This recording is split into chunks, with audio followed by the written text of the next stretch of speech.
Hello everyone, this is Dr. Krishan. I am consultant ENT head and neck surgeon based in Delhi. I am co-convener at Indian Medical Association. I am author to 55 medical books. I am also MBA in hospital administration and PhD in hospital administration.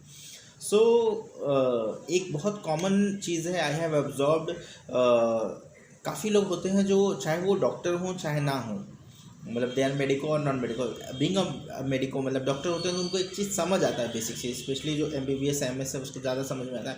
I have seen, मैंने काफ़ी अपनी private practice शुरू कर जब किया था मैंने, तो फ्रीलांसिंग प्रैक्टिस करता था। तो मैं कैसे काफ़ी ऐसे क्लिनिक्स हॉस्पिटल में जाता था दिल्ली में, और थोड़ा पेरिफेरल पार्ट ऑफ दिल्ली में, जो कि आयुर्वेदा डॉक्टर चलाते थे। तो कई बार मैंने देखा है कि उनका जो प्रोफेशनलिज्म होता है ना, वो उतना अच्छा नहीं होता। So I have worked in more than 50 hospitals till now.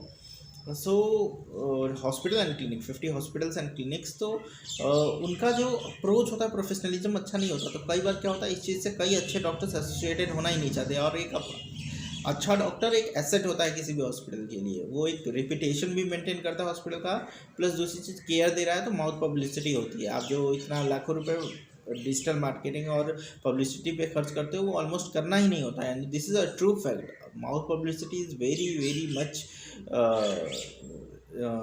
Effective in revenue generation in the private hospital. तो ये चीज़ है। अब कुछ गलतियां जो आई हैव सीन, काफ़ी जो नए सेंटर्स, नए क्लिनिक्स, नए हॉस्पिटल खोलते हैं, ये जो मैं बता रहा हूँ ये छोटे हॉस्पिटल के लिए ज़्यादा एप्लीकेबल है। बड़े हॉस्पिटल के लिए डिफरेंट पॉलिसीज, डिफरेंट सेट होता है, वो that will cover in another video. Clinics also, तो वो क्या करते हैं, सबसे पहले क्या करते हैं, पेशेंट को अट्रैक्ट करने के लिए बहुत चीपर प्राइस देते हैं।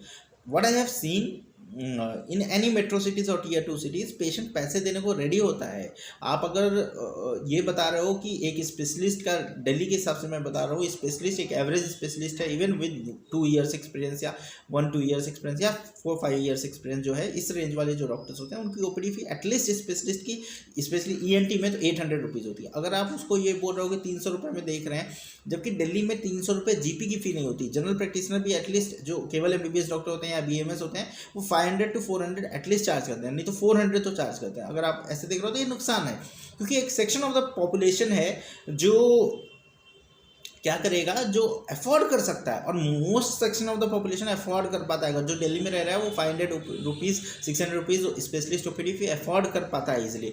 तो ये भी देखना है, अगर आप करना ही चाहते हो तो आप ये देखो नंबर ऑफ पेशेंट बढ़ रहे हैं, क्या नहीं बढ़ रहे हैं, तो वो आपकी पॉलिसी इफेक्टिव नहीं है।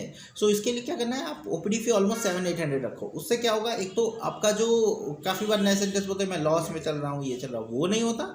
सेकेंड थिंग, एक और चीज़ नहीं होती कि आप पे बर्डन नहीं होता, आप पे बर्डन नहीं होता, लॉस नहीं होता, प्लस एक जो पेशेंट अफोर्ड कर पा रहा है, जो सेक्शन अफोर्ड कर पा रहा है हेल्थ केयर, क्योंकि हेल्थ केयर में जो भी फ़ी आप लेते हो ना, ये केवल फ़ी नहीं होता, ये इन्वेस्टमेंट होता है उसको अगली बार और बेटर सर्विस देने का। आप ज़्यादा एंडोस्कोप, ज़्यादा अच्छे कैमरा रखोगे और वो ज़्यादा फैसिलिटीज दोगे। तो ये चीज़ बहुत ध्यान देने वाली बात होती है कि ये एक बहुत इंपॉर्टेंट कंसिडरेशन होता है। दूसरी चीज़ क्या होता है, जब लोग नया सेंटर्स खोलते हैं, इन्वेस्टमेंट कम करने को वो क्या करते हैं, फ्रेशर स्टाफ ले लेते हैं। आपको पता है नया सेंटर खुला है आपका, ऑलरेडी आज के टाइम में हेल्थ केयर में कंपटीशन है। आपका कंपटीशन कई बार क्वैक से भी होता है, और मैं बताऊँ क्वैकरी अभी भी दिल्ली में प्रिवेलेंट है, आप देखते ही हो। अभी एक GK1 में अग्रवाल मेडिकल सेंटर में आया कि जहाँ टेक्नीशियन सर्जरी करता था, अभी कल की न्यूज़ है ये। सो आपको ये समझना है कि उनसे कंपटीशन है, तो आपको सर्विसेज बेटर देना होगा। और कहीं ना कहीं एक हॉस्पिटल का रिसेप्शन और जो सपोर्टिंग स्टाफ होता है वो थोड़ा ट्रेंड होना चाहिए। तो अगर आप चाहते हो, अगर आपको लगता है कि ये ट्रेंड स्टाफ मेरे लिए बर्डन बन रहा है, या फिर तो ट्रेंड स्टाफ को at least for some part of the time जरूर रखो। एटलीस्ट इनिशियली आपके सारे स्टाफ ट्रेंड होने चाहिए, एक अच्छा रेपुटेशन हो, फिर आप धीरे धीरे टाइट्रेट कर सकते हो, यंगस्टर्स को ला सकते हो जो ट्रेंड स्टाफ को सिखाएगा। अचानक से आपको सेंटर ओपन हुए 2 महीने 3 महीने भी नहीं हुए, आप यंग नई न्यू स्टाफ ले आओगे, फिर तो आप देखो आपको सेंटर की पॉपुलैरिटी नहीं होगी। कई बार क्या होता है, मैं बताऊँ, आज के टाइम में स्पेशली सर्जिकल ब्रांच के डॉक्टर हो सकता है थोड़े लेट हो, क्योंकि वहाँ सर्जरी करके आ रहे हैं, दूसरी सर्जरी वो लेट हो गया, सर्जरी डिले हो गई, कई बार ऐसा होता है। सो ये आपका रिसेप्शन और सपोर्टिंग स्टाफ ही है जो पेशेंट को प्रॉपरली काउंसिल कर पाएगा। जब तक उसके पास एक्सपीरियंस नहीं है वो नहीं काउंसिल कर पाएगा। सो ये चीज़ आपको ध्यान देना है। इसके साथ साथ आपको बहुत मेडिसिन पे भी ध्यान रखना है। कई बार सेंटर्स क्या करते हैं, जेनरिक रखते हैं और कई बार क्या होता है आपके डॉक्टर्स बहुत अच्छा, और जेनरिक की कॉम्प्रोमाइज़ में इफेक्टिविटी कैसी है आपको भी पता है। तो वो क्या होता है, मार्जिन ज़्यादा मिल जाए। और जेनरिक्स में क्या होता है, आपको जेनरिक को पता है कि वो MRP उसका लिखा होगा 50 रुपये, लेकिन वो जो फाइनल शॉप है या उस क्लिनिक का शॉप है वहाँ पर उसको 3 रुपये में मिलता है। ये जेनरिक में होता है। और बाकी ब्रांडेड मेडिसिन में हमेशा 10%, 15%, 15 to 20% का मार्जिन देते हैं, 15% देते हैं।